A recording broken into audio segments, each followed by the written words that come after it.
Señor presidente de la JEP, magistrado Roberto Vidal, bienvenido a la W, buenos días. Buenos días, Julio, muchas gracias por su invitación. Magistrado, cada vez que Rafael nos trae un testimonio de las audiencias, pensamos que ese fue el más grave que escuchamos. Lo que acabamos de oír que pasó ayer con el coronel Aguilar, pues, produce un escalofrío que nos retrotrae a una época que no quisiéramos volver a vivir nunca. Pero la pregunta es, ahí hay paramilitarismo, ahí hay narcotráfico, ahí hay bandas criminales, hay un gobierno aliado con los Pepes, con el cartel de Cali para dar de baja a otro delincuente. ¿Ese tema es de interés en la JEP? Sí, Julio, vale la pena recordar que la JEP es un tribunal que busca la verdad sobre el conflicto y que tal vez la verdad sea lo que le podemos ofrecer de manera más clara como reparación a las víctimas, y es lo que ellos nos están pidiendo en primer lugar. Por eso es esa búsqueda, por eso esa apertura a nuevas audiencias, y a oír estos hechos que usted bien dice nos producen a todos escalofríos. Ese escalofrío, esa reacción que nos sensibiliza hacia el pasado, hacia lo que sucedió, es lo que estamos buscando.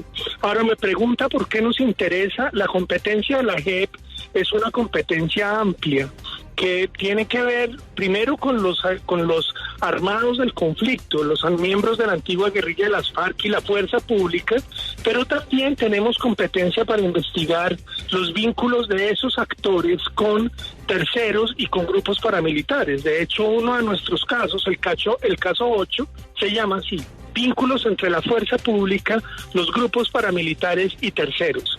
Tras de eso es que se ha abierto esta ventana para que personas como el señor Aguilar ofrezcan información y verdad para reconstruir los hechos del pasado y los más graves crímenes ocurridos durante el conflicto. Pues no sé, Rafael, ¿quién va a juzgar al tribunal, a otro tribunal, al de Justicia y Paz? Me escribe un reconocido narcotraficante paramilitar y me dice: Julio, en Justicia y Paz yo conté todo esto en 2010. Nada pasó. Y como siempre nos trataron de mentirosos. Pero algo más, nos compulsaron copias por injuria y calumnia. Y lo peor, Julio, pues usted sabe que en su momento Justicia y Paz solamente investigaba el tema de paramilitares, pero el resto eran compulsas, y si las autoridades a las que les tocaba, sea Corte Supremo, Fiscalía, no investigaban, pues ya todo quedaba ahí. Presidente Vidal, quiero preguntarle precisamente y ahondar un poco sobre el tema narcotráfico, porque en su momento la JEP había rechazado el sometimiento del general Miguel Maza por el tema del asesinato de Luis Carlos Galán, por el tema del cartel de Medellín, y también el sometimiento de Alberto Santofimio.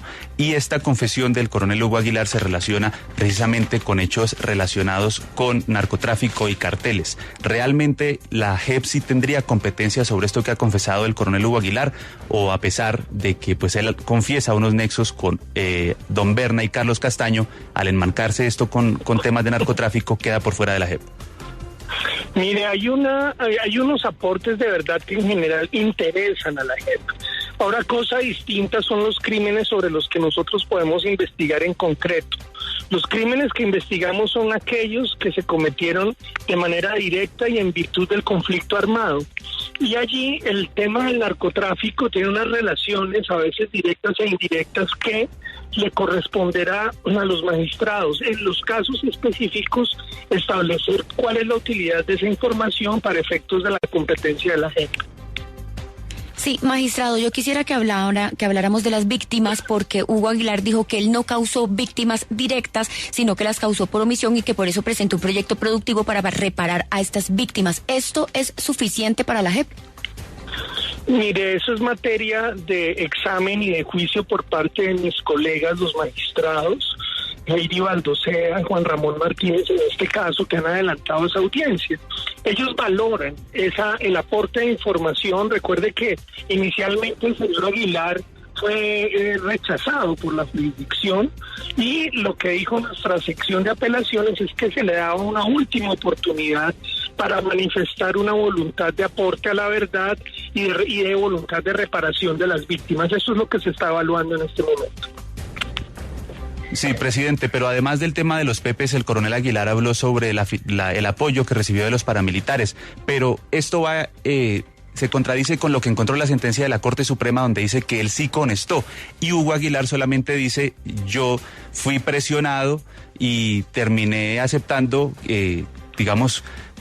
hacer proselitismo por la petición que me hicieron ellos de la autorización solamente, pero no recibí dinero ni absolutamente nada. Si él va en contra de lo de la Corte Suprema sin evidencias, ¿igual esto va a servir o él con esta información ya no le alcanzaría para quedarse en la JEP? Mire, esa valoración detallada de la información que usted hace como conocedor del tema, le corresponde realizarla a mis colegas los magistrados. Solo le diría que los comparecientes a la JEP tienen una obligación de hacer un aporte de verdad exhaustiva y detallada. Ahora, lo que hemos aprendido en la jurisdicción es que eso es un proceso evolutivo. Casi todas las personas llegan a la JEP excusándose a sí mismas o justificando sus acciones, y dentro del proceso, en la medida que se confrontan con las víctimas y con la evidencia, esos aportes de verdad se van profundizando y cambian profundamente.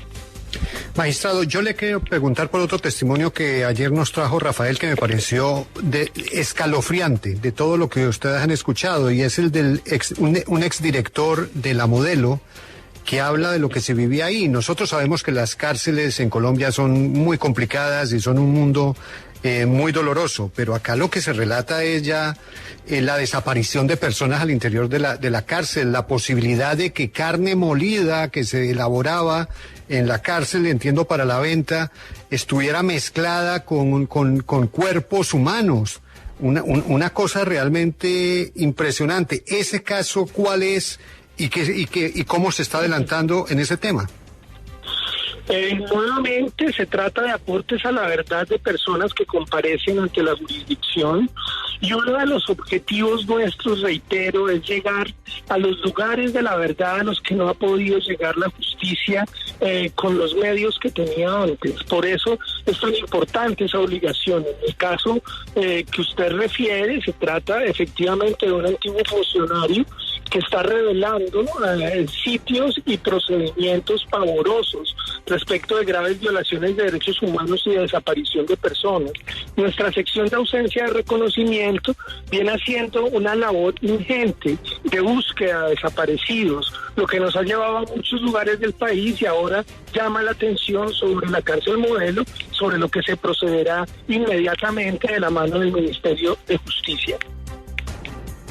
Señor presidente de la JEP, sin duda el tribunal ha hecho avances en distintos temas, pero pues ya han pasado, usted me corregirá, cerca de 7 años desde la instalación de la Jurisdicción Especial de Paz, y todavía no tenemos la primera condena, no tenemos al primer comandante de las FARC pagando una pena, la que sea. ¿Para cuándo podemos esperar esa decisión de la JEP?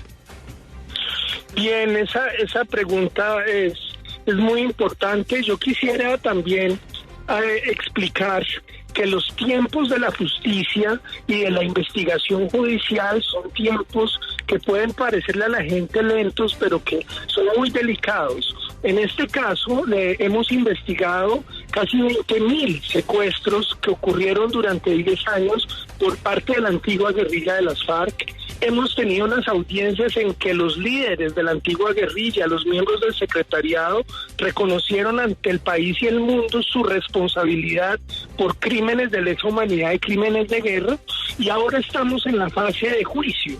Nosotros esperamos que el juicio, en este caso, que es el 1 de la jurisdicción, tendrá una sentencia en los próximos meses. Estimamos que en el primer semestre de este año, y ya estamos habilitando el mes entrante en los primeros proyectos de sanciones en los que estas personas empezarán de manera anticipada a cumplir sus obligaciones de acuerdo al reconocimiento que han hecho. Pues es un honor tener en estos micrófonos, a propósito de esa audiencia de ayer, y volveremos a tener otra audiencia que nos impacte aún más, al magistrado Roberto Vidal, presidente de nuestra Jurisdicción Especial de Paz, la JEP. Magistrado, gracias por atendernos. Muy amable por su tiempo.